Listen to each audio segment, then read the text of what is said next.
नमस्ते and hi. Welcome to finance decoded with Prachi. हम में से अधिकतर लोगों को लगता है कि लोन की ईएमआई और क्रेडिट कार्ड बिल्स रेगुलरली पे किया है तो क्रेडिट स्कोर तो हमारा बहुत बढ़िया होगा। लेकिन जब बात आती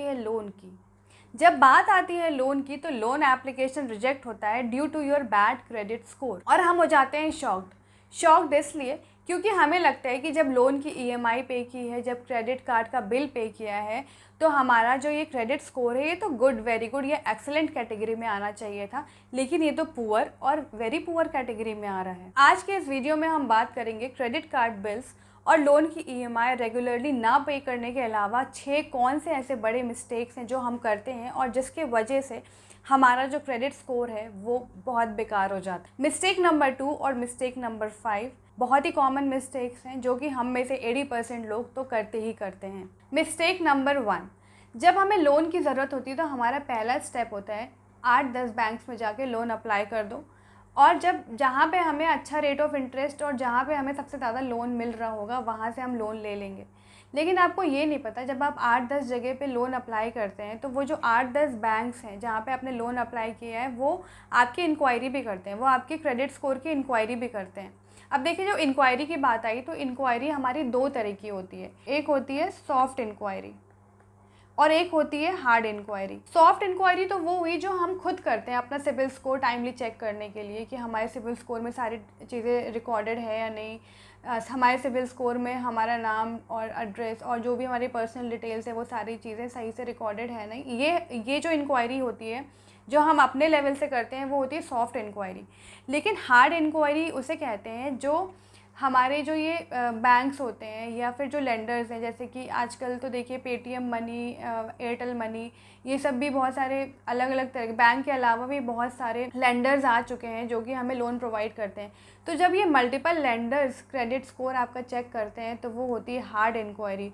और मल्टीपल हार्ड इंक्वायरीज जब होती है ना तो आपका क्रेडिट स्कोर कम होता है। आपका पहला स्टेप होना चाहिए कि आप रिसर्च करिए। रिसर्च करने के बाद आप 1 या 2 लेंडर्स चूज़ करिए जो आपको बेस्ट लगते हैं अपनी कंडीशंस के अकॉर्डिंग और आप वहाँ पे लोन अप्लाई करिए। ये अगर आपने 8-10 जगह अप्लाई किया तो उससे आपका फ़ायदा नहीं होने वाला और आपका क्रेडिट स्कोर बहुत नीचे हो जाएगा, फिर आपको कहीं से भी लोन नहीं मिलेगा। मिस्टेक नंबर 2, आप अपना क्रेडिट स्कोर कभी चेक नहीं करते। मैंने अभी आपको स्टार्टिंग में बताया था ये जो सेकंड मिस्टेक है ये बहुत कॉमन मिस्टेक है, क्योंकि 80% लोगों को लगता है कि अगर हम बार बार अपना क्रेडिट स्कोर चेक करेंगे तो हमारा जो क्रेडिट स्कोर है वो ख़राब हो जाएगा। अभी मैंने आपको पहले भी ये भी बताया कि जो इंक्वायरीज़ होती हैं वो 2 तरह की होती हैं, सॉफ्ट इंक्वायरी, एक हार्ड इंक्वायरी। अगर आप खुद से अपना सिबिल स्कोर चेक कर रहे हैं, अपना क्रेडिट स्कोर चेक कर रहे हैं तो वो सॉफ्ट इंक्वायरी हुई और सॉफ्ट इंक्वायरी से कभी भी आपका क्रेडिट स्कोर ख़राब नहीं होता। ख़राब होता है तो आपकी जो हार्ड इंक्वायरीज़ होती है, मल्टीपल हार्ड इंक्वायरीज़ आपका क्रेडिट स्कोर ख़राब करेगी। तो देखिए, कई बार क्या होता है कि आपने अपना लोन टाइमली पे कर दिया, आपने अपना लोन ख़त्म भी कर दिया, लेकिन कई बार होता है कि जो बैंक्स हैं या फिर जो आपके लेंडर्स हैं वो ये चीज़ अपडेट ही नहीं करवाते, ये इन्फॉर्मेशन वो ब्यूरोज़ के पास सेंड नहीं करते, जिसकी वजह से ये इन्फॉर्मेशन आपके क्रेडिट स्कोर में अपडेट नहीं होती। तो उस केस में क्या हुआ, आपका क्रेडिट स्कोर लो हो जाता है। दूसरा, कई बार ये होता है कि अगर आपने कोई नेम या अपना एड्रेस या कोई भी पर्सनल डिटेल चेंज करवाई है तो बैंक्स कई बार डिले करता है या फिर कई बार नहीं भेजता क्रेडिट ब्यूरोज़ को, तो उस केस में भी आपका जो क्रेडिट स्कोर है वो कई बार ख़राब हो जाता है। Mistake number 3, closing your very old active credit card. देखिए, एक बार आप इंडिपेंडेंट हो जाते हैं, आप अपने फिनेंशियल डिसीजंस लेने लगते हैं क्योंकि आपकी सैलरी आने लग जाती है, आपको किसी से फिनेंस के लिए पूछना नहीं है, किसी से पैसे नहीं मांगने, फिनेंशियल डिसीजंस आप लेते हैं। तो जब बात आती है ना फिनेंस की, तो फिनेंशियल हेल्थ की अगर मैं बात करूं तो फिनेंशियल हेल्थ अगर आप चाहते हैं कि आपकी अच्छी हो तो आपके जो ओल्ड रिलेशंस है ना, ओल्ड फिनेंशियल रिलेशंस हैं वो बहुत काम आते हैं। ओल्ड फिनेंशियल रिलेशंस आपकी फ़िनेंशियल हेल्थ में उतने ही ज़्यादा इम्पॉर्टेंट है जितने कि आपकी पर्सनल लाइफ में आपके ओल्ड पर्सनल रिलेशंस इम्पॉर्टेंट है। अगर आपके पास एक पुराना क्रेडिट कार्ड है जो कि एक्टिव है, सब कुछ सही चल रहा है, अगर आपने उसको क्लोज़ कर दिया तो नेक्स्ट टाइम जब आप कभी लोन लेने जाते हैं तो जब आपकी इंक्वायरी होती है, भाई लोन देखिए ऐसे तो नहीं मिलता, आपकी क्रेडिट वर्दीनेस चेक करी जाती है। क्रेडिट वर्दीनेस में अगर आपके जो पुराने रिलेशंस हैं बैंक के साथ, जैसे कि आपका कोई पुराना सेविंग्स अकाउंट चल रहा है, कोई पुरानी एफडी चल रही है, कोई पुराना क्रेडिट कार्ड है, तो ये सारी जो पुराने रिलेशंस हैं ना, ये बहुत काम आते हैं। अगर इनमें कोई डिस्क्रिपेंसी नहीं है, आपने क्रेडिट कार्ड्स ऑलरेडी जो उसके बिल्स हैं वो पे किए हुए हैं, सेविंग अकाउंट में आपने अच्छा खासा बैलेंस रखा हुआ है, आपकी जो रिपेमेंट हिस्ट्री है वो अच्छी रही है, तो ये सब चीज़ें आपके काम आती है जब आपको लोन लेना है। अगर सब कुछ क्रेडिट कार्ड में सही चल रहा है तो अननेसेसरी उसे क्लोज़ मत करिए। अगर क्लोज़ करना ही है तो कोई जो नया लिया हुआ है, अगर आप चाहते हैं कि आपको अपने क्रेडिट कार्ड्स कम करने हैं, नंबर ऑफ़ क्रेडिट कार्ड्स कम करने हैं, तो जो पुराना चल रहा है उसे चलने दीजिए, नया कोई एक चूज़ करके क्लोज़ कर दीजिए। एक तो ये जो मैंने आपको फ़ाइनेंशियल हेल्थ वाली बात बताई वो तो है ही कि आपका जो रिलेशन है वो बहुत मैटर करता है। और दूसरा एक ये देखिए, जो आपका क्रेडिट यूटिलाइजेशन रेशियो है वो इंक्रीज़ हो जाता है और वो आपका क्रेडिट स्कोर ख़राब करता है। फोर्थ मिस्टेक जो हम सब करते हैं वो ये है कि जो हम क्रेडिट कार्ड की जो लिमिट हमें मिलती है ना, उससे हम पूरा का पूरा यूज़ कर लेते हैं। मान लीजिए आपका एक क्रेडिट कार्ड है जिसकी लिमिट है 1.5 लाख, दूसरा क्रेडिट कार्ड है जिसकी लिमिट है 50,000।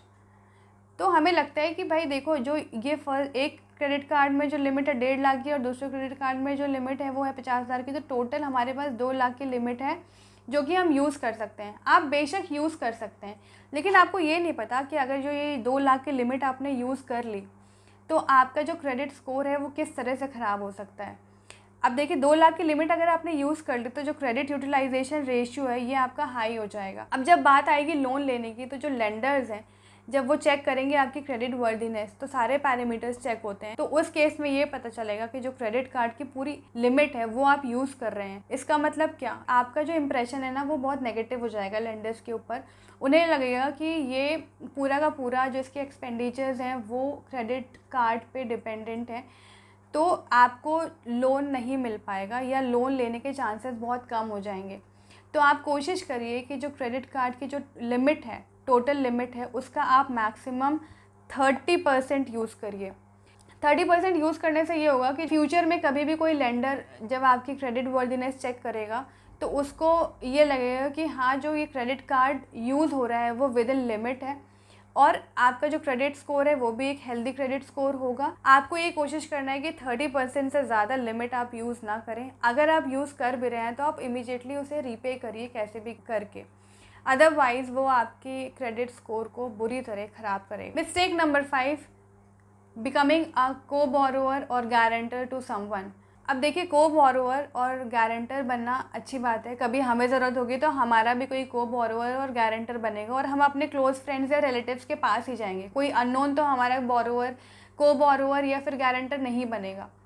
अब देखिए, इंडिया में ना ये होता है कि भैया दोस्ती यारी और जुगाड़ के बेसिस पे सारी चीज़ें हो जाती हैं, लेकिन यहाँ पे आपको बहुत विजिलेंट, बहुत अलर्ट रहने की ज़रूरत है। जिसके आप गारंटर या को साइनर बने हैं, मान लीजिए उसने लोन रीपे नहीं किया तो सारा बर्डन आपके ऊपर आएगा और आपका भी क्रेडिट स्कोर ख़राब हो जाएगा। किसी के लिए भी गारंटर बनना अच्छी बात है, लेकिन आप गारंटर बनने से पहले ये देख लें कि जिसके लिए आप गारंटर बन रहे हैं उसकी लोन रिपेमेंट हिस्ट्री क्या रही है और वो फ्यूचर में क्या चांसेस हैं कि वो टाइमली लोन रीपे कर देगा। क्योंकि अगर वो डिफ़ॉल्ट होगा तो सिर्फ ऐसा नहीं है कि उसके ऊपर इम्पैक्ट पड़ेगा, आपका भी जो क्रेडिट स्कोर है वो पूरा ख़राब हो जाएगा। Mistake number 6, availing multiple unsecured credits. अब देखिए, जब अनसिक्योर्ड क्रेडिट की बात आ रही है तो आता है पर्सनल लोन और दूसरा आता है क्रेडिट कार्ड। तो देखिए, कोई भी बोरोवर इसलिए आपको लोन देने से पीछे नहीं हटेगा कि आपका पर्सनल लोन नहीं है या आपके पास क्रेडिट कार्ड नहीं है। Mix of loans is always good, ये आपने सुना ही होगा, but mix is always good when you can repay it. अगर आप रीपे नहीं कर पा रहे हैं, सिर्फ आपने लोन्स का मिक्स रखा हुआ है अपने पास और उसको रीपे नहीं कर पा रहे हैं, तो कोई फ़ायदा नहीं है। आप उतना ही लोन लीजिए, उतने ही क्रेडिट कार्ड्स लीजिए जितना आप रीपे कर सकें। अननेसेसरी अपने ऊपर बर्डन और अपने क्रेडिट स्कोर को ख़राब करने की ज़रूरत नहीं है। क्रेडिट स्कोर एक मैजिकल 3 डिजिट नंबर है। अगर क्रेडिट स्कोर सही तो सब सही, अगर क्रेडिट स्कोर ख़राब है तो कोई भी आपको लोन देने के लिए आगे नहीं आएगा। अगर कुछ केसेस में आपको लोन मिल भी जा रहा है तो जो रेट ऑफ इंटरेस्ट है ना वो इतना हाई होगा कि आपको लगेगा कि लोन ना ही लें तो अच्छा है। या कई बार ऐसा होता है कि हमें इतनी ज़्यादा पैसों की ज़रूरत होती है, हमें लगता है कि कैसे भी करके हमें पैसे मिल जाएं, हाई रेट ऑफ इंटरेस्ट ही सही, आगे जाके हम लोन रीपे कर देंगे, लेकिन अभी जो पैसों का इंतज़ाम है वो कहीं से भी हो जाए। लेकिन जो रेट ऑफ इंटरेस्ट इतना हाई होता है कि आप फ्यूचर में भी वो लोन रीपे नहीं करते और डिफ़ॉल्टर लिस्ट में आ जाते हैं और क्रेडिट स्कोर आपका बुरी तरह ख़राब हो जाता है। अगर आपको लग रहा है कि ये वीडियो आपके फ़ाइनेंशियल हेल्थ में थोड़ा सा भी इम्पैक्ट डाल रहा है तो प्लीज़ इस वीडियो को लाइक करिए, आपके और भी फ्रेंड्स या रिलेटिव्स होंगे उनके साथ इस वीडियो को शेयर करिए और ऐसे ही फ़ाइनेंशियल अपडेट्स के लिए इस चैनल को सब्सक्राइब करिए। मिलते हैं बहुत जल्द अगले वीडियो में, तब तक के लिए नमस्ते।